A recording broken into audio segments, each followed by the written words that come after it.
Na ay bag-ong gipost si Mr. Daryl Villanueva aka Boy Hilak nga nakig-challenge sa tuwa og debate. Actually naglungot-lungot gyud sa skuha eh. Ngano man kay pila na kaatbangan na mo ani nga wa gyud ni siya kapuntos eh. Wa gyud ni siya kabarog mo na nga magsige challenge sa atua. Gusto gyud niya nga makabawi ba?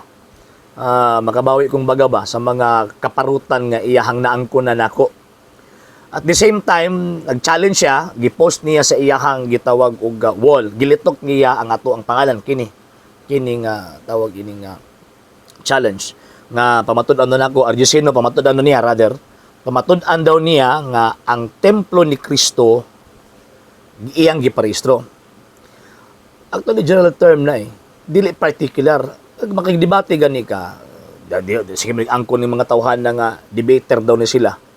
Di ba kung makigdebate gani ka, mag-create kag particular topics and at the same time particular pud ang interpretation. Kaya kung mogamit ka og general term, daghang kay nag-interpretation, di ta maghuman ana.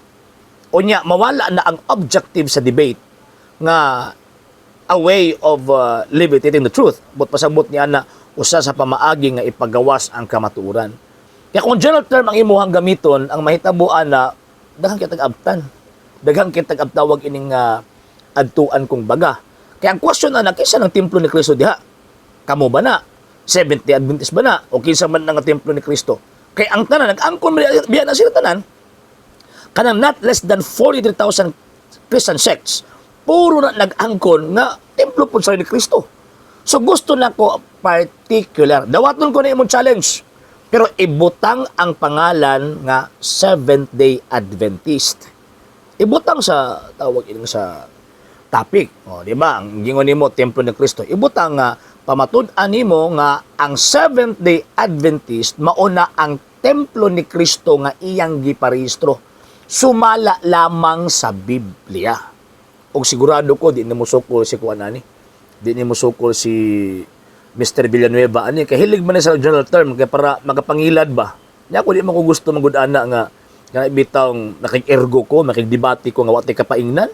Puro lang opinion ang ato ang ihatag sa gitawag og publiko. Gusto nako na atay kapaingnan. Mo nang para klaro ibutang ang term, ang title sa inyong simbahan, the Seventh-day Adventist. Pamatud-an nimo nga ang Seventh-day Adventist mauna ang templo ni Kristo nga iyang giparehistro. Sumala lamang sa Biblia. Wala gitawag og lain ha. So, kung imuha ng tawag iniibutang, madayon gani nga tong debate niya. Pag abot gani nga mag-schedule ta, wala sa kita og tiil.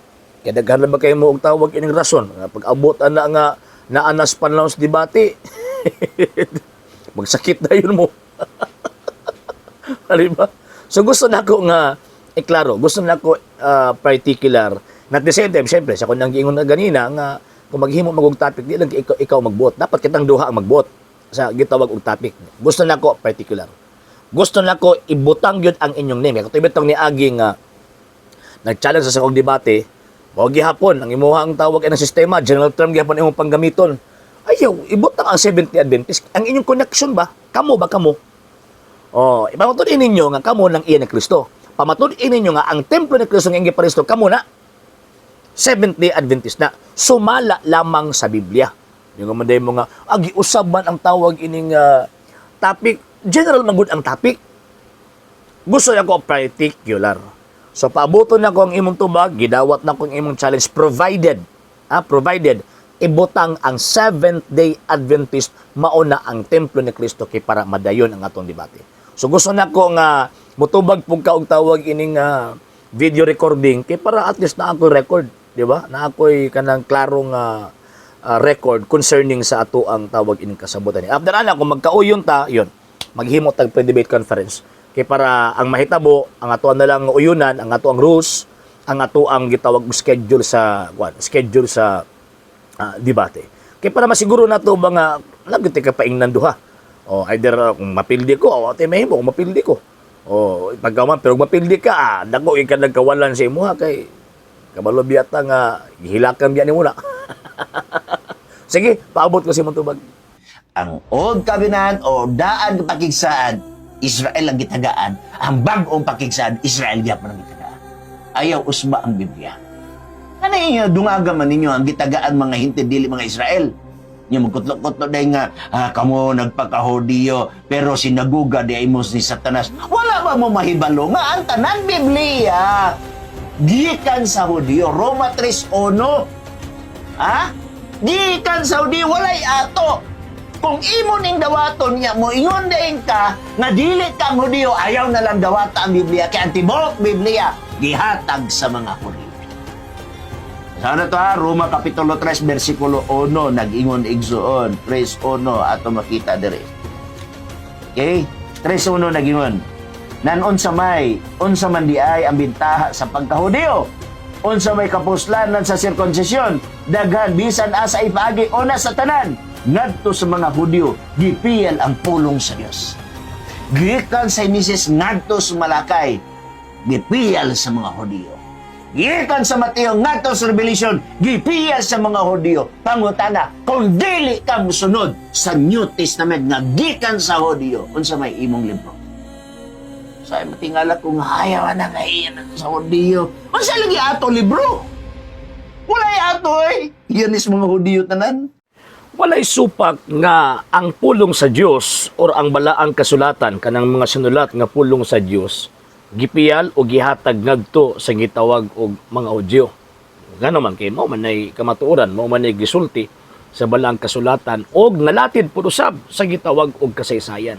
Ang question ang nagkaruntoy kung naa ba mo'y labot anang mga Hudyo.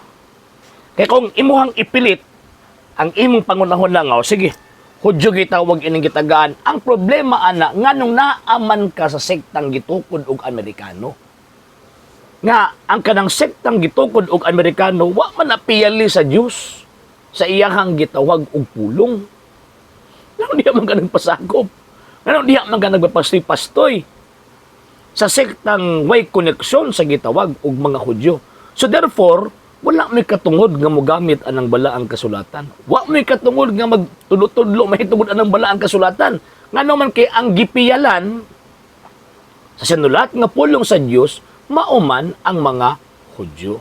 Iyang pangutana basi unya og baliho na sabta ining atong higala nga pastoy. Unsa may kanambigitan pud sa gitawag og Romano Katoliko diha sa Biblia nga Hudyo man ang gitagaan sa gitawag og gipiyalan sa pulong sa Dios. Remember nga ang Santa Iglesia Katolika Apostolika Romana, historically and biblically speaking, gitukod ni Kristo nga Hudyo.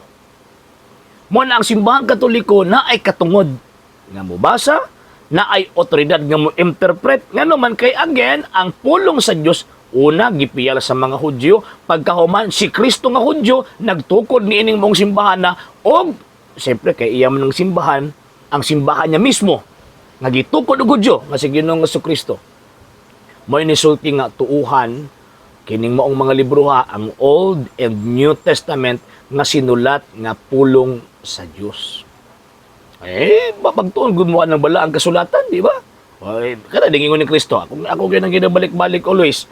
St. Matthew chapter 16 verse 18, et forte infernon prevalebant adversus iam. Even the gates of hell shall not prevail against it. Then ingon pa ni Ginoong Kristo, I will be with you always till the end of time. St. Matthew chapter 28 verse 20. Kanya may lang simbahan nga tawag in makatudlo nga kanang iglesia may exist from the first century until now. Walay lain ang simbahang Katoliko. So buti pasabot kanang giingon nga pagpiyal sa pulong sa ngabto sa mga Hudyo, tinuod ka na og ang perfection, ang paghingpit ni anang maong gitawag og pagpiyal ang atong Ginoong Jesucristo. Yan na si Kristo nagtukod og iglesia, nagtukod sa simbahan, ug kanang simbahan na mao ng Santa Iglesia Katolika Apostolika Romana, wala ni lain. So therefore, ang Katoliko sa karon nga panahon sa Bagong Testamento siya ang gipiyalan. Nga naman kay si Kristo man ang nagbuot.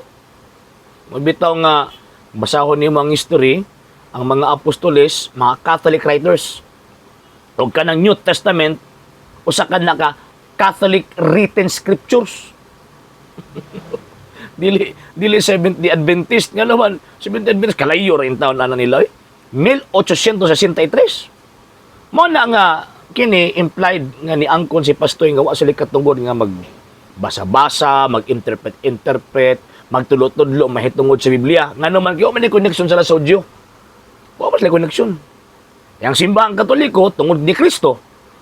Kasi Kristo man ang founder ni ini, naa siya connection in the sense kang Kristo nga magtutukod ni ining maong gitawag og iglesia. Ug may gisugo niya, panlakaw kamusta ng katawhan, paghimo mo mga tinunan, bautismo sila sa ngalan sa Amahan, Anak ug Espiritu Santo, ug tudlo sila sa tanan nga akong gisugo ninyo. Wala ilaing gisugo ana, ang simbahan Katoliko ra. Seventh Adventist, sulpot lang man na. Muna nga, umutuo mo aning pastuya, bali sa grasya ganda yung kalag, may impyerno yun. Sa hindi pa po nakapag-follow sa mga pages po natin, i-follow nyo po yung mga pages po natin, RJ Horolanciano II, TV Apolia Punto Argumento page, Kuya Apologies TV page, and RJ's Vlog 2022. And pwede rin po kayo mag-send po dyan ng Facebook stars. And also, sa ating po mga channels, sa hindi po nakapag-subscribe, subscribe po ninyo yung mga channels natin, The Lay Catholic, Apologies International Official, RJ Sano II TV, Kuya Apologies TV, and Barrio Kawayan Religious Forum. And pwede rin po kayo mag-send po dyan ng super sticker, super chats, and super thanks. And maraming salamat po sa mga kapatid at mga Katoliko na ulis pong tumutulong sa programa po natin. Maraming salamat po. Nang dahil po sa tulong at suporta po ninyo, ang programa pong ito, until now, andito pa rin po sa social media. And until now din po, nangangailangan pa rin po tayo sa tulong at suporta po ninyo dahil wala po kami magagawa rito mga sir, mga ma'am, kung wala po yung tulong at suporta po ninyo. Sa gusto pong tumulong, sa gusto pong sumuporta, pwede po ninyong ipadala ang tulong at suporta po ninyo sa pamamagitan po ng ating mga account numbers dyan po sa ating pong screen. And pwede niyo po kaming i-message sa ating pong page kung via remittance po yung papadala po ninyo. Maraming salamat po in advance.